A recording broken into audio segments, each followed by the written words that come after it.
Apple introduced the liquid glass earlier this year and I got obsessed with it. I wanted to pull that style off the screen and make physical objects with it. Apple even showed a few seconds of their own physical prototypes, and that made me want to try even harder. I tried and tried and tried, and here's everything I learned. Hi and welcome back. I'm Ali and I like designing and creating small products at home. This project taught me a lot. I tried recreating Apple's liquid glass using two different techniques, resin casting and laser cutting acrylic. Not as two separate approaches, but switching between them when one failed or a shape needed something a little bit different. Each piece solved a different problem. Some needed more depth, some needed sharp edges, and some needed a little bit more patience. Here's how it all went. I started with resin because it's the closest thing to the real liquid glass. It moves slowly, catches light softly, and the depth inside it is something acrylic cannot match. But resin has rules, and if you break one even slightly, it punishes you. Ratios, temperature, bubbles, everything matters. My first few pours with resin did not go well at all, and they all had their own issues. Some were soft and sticky, some had too many bubbles in them. So I tried different methods to get rid of these issues. I recreated the molds, I tried different pouring speeds and thicknesses, I tried adding heat to get rid of the bubbles, and all of these failures taught me what I can and cannot do with resin based on the tools that I have available to me.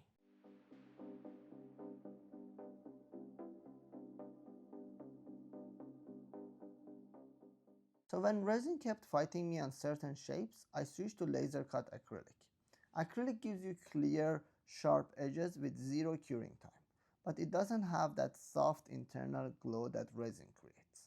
A challenge with acrylic is also achieving clear finish when gluing it. Each product was inspired by the elements of liquid glass, such as icons, notifications, or the UI elements. I even tried making a dark mode version of some of these products as well. So let's go through each piece and see what I came up with. The first pieces I made were trays inspired by the app icons. I 3D printed molds, made silicone molds, then poured resin into them. Each tray had a space for tinted resin to form the icon. One shape I really wanted was the dynamic island merging with an icon, based on the physical prototype Apple showed on their keynote. It made the perfect pen tray. For these trays, both resin and acrylic worked very well. Each had its own strengths. I even made a dark mode version of it.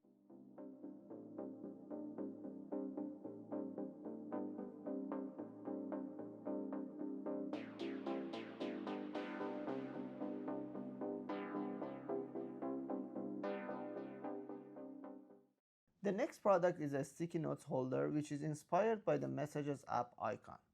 This one also worked with both methods. I found some translucent sticky notes online that help with the overall liquid glass appearance of the product. The clock was where I realized this wasn't about choosing one method.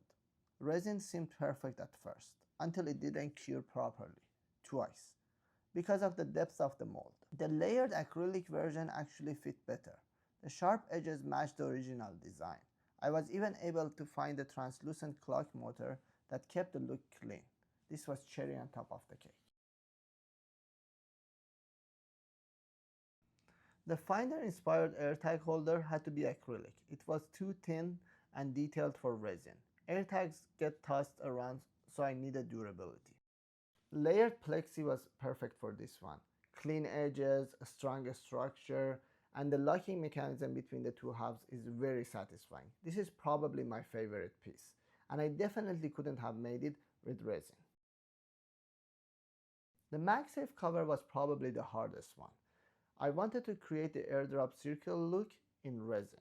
That meant multiple thin pours of resin, and everything needed to be controlled. The dust, the bubbles, the color of the resin. Everything had to be perfect. So I created version 1, version 2, version 3, version 4, but none felt right.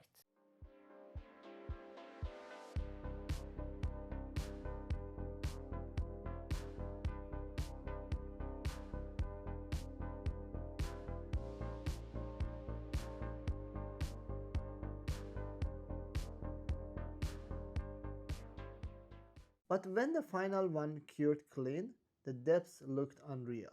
Resin finally paid off. I even made a dark mode version. I learned that you don't pick a single method. Resin is emotional. Acrylic is logical. Resin gives you depth and softness. Acrylic gives you precision and durability. And for anything that is liquid glass inspired, you probably need both of these methods.